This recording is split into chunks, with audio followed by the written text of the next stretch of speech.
ಆ ಕ್ಷೇತ್ರ ಮಾಡಿರೋದು ಸರಿದೆ ಅಂತೇಳಿ ಈ ಜಿಲ್ಲೆಯ ಹಾಲು ಉತ್ಪಾದಕರ ಸಹಕಾರ ಸಂಘಗಳು ಒಮ್ಮತದಿಂದ ನನ್ನ ಪ್ರಕಾರ ವಿರುದ್ಧವಾಗಿ ಕೈ ಎತ್ತಿದವರು ಬೆರಳಿಕೆ ಕೆಲವರು ಸ್ವಾರ್ಥಕ್ಕಾಗಿ ಇದು ಮಾಡ್ತಾ ಇದ್ದಾರೆ.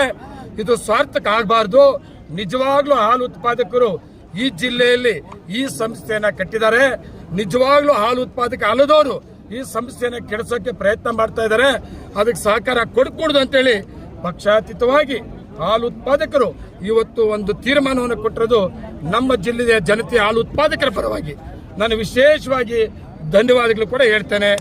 ಇವತ್ತು ನಮ್ಮ 5 ವರ್ಷ ಆಡಳಿತ ಮಂಡಳಿ ನಡ್ಕೊಂಬಂದ ಒಂದು ಆಡಳಿತದ ಪರವಾಗಿ ಕೂಡ ಇದ್ದಾರೆ. 5 ವರ್ಷ ನಾನಲ್ಲ, ನನ್ನ ಆಡಳಿತ ಮಂಡಳಿ ಕರ್ನಾಟಕ ರಾಜ್ಯದಲ್ಲಿ ಮೊದಲನೇ ಸ್ಥಾನಕ್ಕೆ ಡೆವಲಪ್ಮೆಂಟ್ಸ್ ಅಲ್ಲಿ ಆಗಿರ್ಬೋದು, ಹಾಲು ಉತ್ಪಾದಕರ ಪರವಾಗಿ ಆಗಿರ್ಬೋದು, ಕೊಟ್ಟಂತ ಕಾರ್ಯಕ್ರಮದ ಪರವಾಗಿ ಮತ್ತೆ ಕ್ಷೇತ್ರಗಳ ವಿಂಗಡಣೆ ಮಾಡಿರೋದು ಸರಿ ಇದೆ. ಇದರ ವಿರುದ್ಧ ಮಾಡ್ತಾ ಇರೋದು ಅವರ ಸ್ವಾರ್ಥಕ್ಕಾಗಿ ಮಾಡ್ತಾ ಇದ್ದಾರೆ ಅನ್ನೋ ಒಂದು ತೀರ್ಮಾನವನ್ನ ಜನ ಕೈ ಎತ್ತೋ ಮುಖಾಂತರ ಏನು ಪರ್ಸನಲ್ ವೋಟ್ ಹಾಕಿದ್ದಲ್ಲ, ಒಳಗಡೆ ಇಲ್ಲ ದುಡ್ಡು ಕಾಸು ಕೊಟ್ಟು ವೋಟ್ ಹಾಕ್ಸ್ಕೊಂಡಿದ್ದಿಲ್ಲ. ಯಾರು ಮಾತು ಕೇಳಲ್ಲ. ಇಲ್ಲಿ ಭಾರಿ ಬುದ್ಧಿಮಂತರುಗಳು ಸುಮಾರು ವರ್ಷ ಹಾಲಾಕಿ ಅಲ್ಲಿ ನಿರ್ದೇಶಕರಾಗಿ ಅಧ್ಯಕ್ಷರಾಗಿ ಇವತ್ತು ತೀರ್ಮಾನಕ್ಕೆ ಅವರದೇ ಆದ ಗೌರವತ್ವವಾದ ತೀರ್ಮಾನ ಕೊಟ್ಟರಂತವ್ರು. ನಾವ್ಯಾರು ಕೂಡ ಇಲ್ಲಿ ಹಾಸ್ಯ ಅಂಶ ನುಡಿಸಿ ಇವತ್ತು ನಾವು ಒಪ್ಪಿಗೆ ತಗೊಂಡಿರೋದಲ್ಲ. ತುಂಬಾ ಪ್ರಯತ್ನ ನಡೆತು, ತುಂಬಾ ಬೇಕಾದಷ್ಟು ಪ್ರಯತ್ನ ನಡೆತು. ಆ ಪ್ರಯತ್ನಕ್ಕೆ ಯಾವುದೇ ಹಾಲು ಉತ್ಪಾದಕರು ಪಕ್ಷಾತೀತವಾಗಿ ಯಾವುದೇ ಇದಕ್ಕೆ ಸಹಕಾರ ಕೊಟ್ಟಿಲ್ಲ.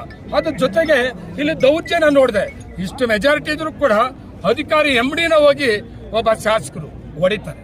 ಅದ್ರ ಜೊತೆಗೆ ನಾನು ಒಬ್ಬ ಶಾಸಕ, ನಾನು 35 ವರ್ಷದಿಂದ ನಾನು ಹಾಲು ಉತ್ಪಾದಕ, 35 ವರ್ಷದಿಂದ ಕೊಮ್ಮನಹಳ್ಳಿ ಹಾಲು ಉತ್ಪಾದಕರ ಸಹಕಾರ ಸಂಘದಲ್ಲಿ ಅಧ್ಯಕ್ಷ. ನಾನು 35 ವರ್ಷದಿಂದ ನಾನು ಅದೇ ರೀತಿ ಹಾಲು ಉತ್ಪಾದಕನಾಗಿ ಡೈರೆಕ್ಟರ್ ಆಗಿ ಆ ಸಂಘದಲ್ಲಿ ಅಧ್ಯಕ್ಷನಾಗಿ ನಮ್ಮ ತಾಲೂಕಿನ ಜನತೆ ಈ ಒಕ್ಕೂಟದ ನಿರ್ದೇಶಕರಾಗಿ ಕಳಿಸಿದ್ದಾರೆ.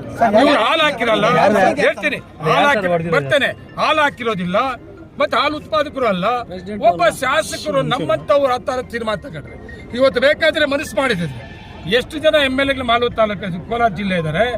ಎಲ್ಲರೂ ಕೂಡ ಒತ್ತಡ ಹಾಕಿ ಅಧಿಕಾರ ದುರುಪಯೋಗ ಮಾಡಿಕೊಂಡು ಒಂದು ಡೆಲಿಗೇಟ್ ಅನ್ನ ತಗೊಂಬಂದು ಹಾಲು ಹಾಕೋಂಗಿಲ್ಲ, ಬುಕ್ಕಲ್ಲಿ ಬರ್ಕೊಂಡು ಮತ್ತೆ ಹಾಲು ಹಾಕಿದ್ರೆ ಪೇಮೆಂಟ್ ಆಗಿರ್ಬೇಕು, ಪೇಮೆಂಟ್ ಆಗಿರಲ್ಲ. 5 ರೂಪಾಯಿ ಪ್ರೋತ್ಸಾಹಧನ ಬಂದಿರಲ್ಲ. ಮೆಂಬರ್ಶಿಪ್ ಆಗಿರ್ಬೇಕಾದ್ರೆ ಪ್ರತಿ ವರ್ಷ ಆಡಿಟ್ ಆಗ್ತದೆ. ಆಡಿಟ್ ಬುಕ್ ಅಲ್ಲಿ ನಮ್ಮ ಮೆಂಬರ್ಶಿಪ್ ಆಗಿರೋ ಹೆಸರು ಇರಬೇಕು.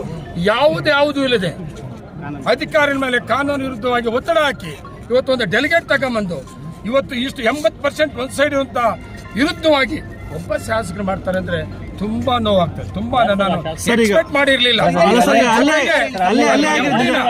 MDನ ವೇದಿಕೆ ಹೋಗಿ ಹೊಡಿತಾರೆ. ಆಮೇಲೆ ಒಬ್ಬ ಸೆಕ್ಷನ್ ಆಫೀಸರ್ ಸೇತನ್ ಅನ್ನೋರ್ನ ಪಾಪ ಅಧಿಕಾರನ ಈಗ ನಾವು ಬಂದ ಮೇಲೆ ಹೊಡೆದಿದ್ದಾರಂತೆ.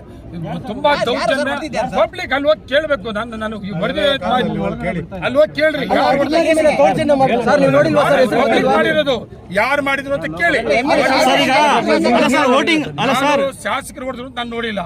ನಾವು ಈ ಕಡೆ ಬಂದಾದ್ಮೇಲೆ ಟೋಟಲ್ ಎಲ್ಲ ಖಾಲಿ ಆಯ್ತು. ಅನುಮೋದನೆ ಸಿಕ್ಕಿದ ಮೇಲೆ ನಾವ್ ಯಾರು ಇಲ್ಲ, ಬಂದಾಯ್ತು. ಯಾರಲ್ಲಿ ದೌರ್ಜನ್ಯ ಮಾಡ್ತಾ ಇದ್ರು ಅವರು ಇವತ್ತು ಅಧಿಕಾರಿಗಳ ಮೇಲೆ ದೌರ್ಜನ್ಯ ಮಾಡ್ತಾ ಇದಾರಂತೆ. ನಾವು ಇದ್ರ ಖಂಡನೆ ಮಾಡ್ತೀವಿ. ಇವತ್ತು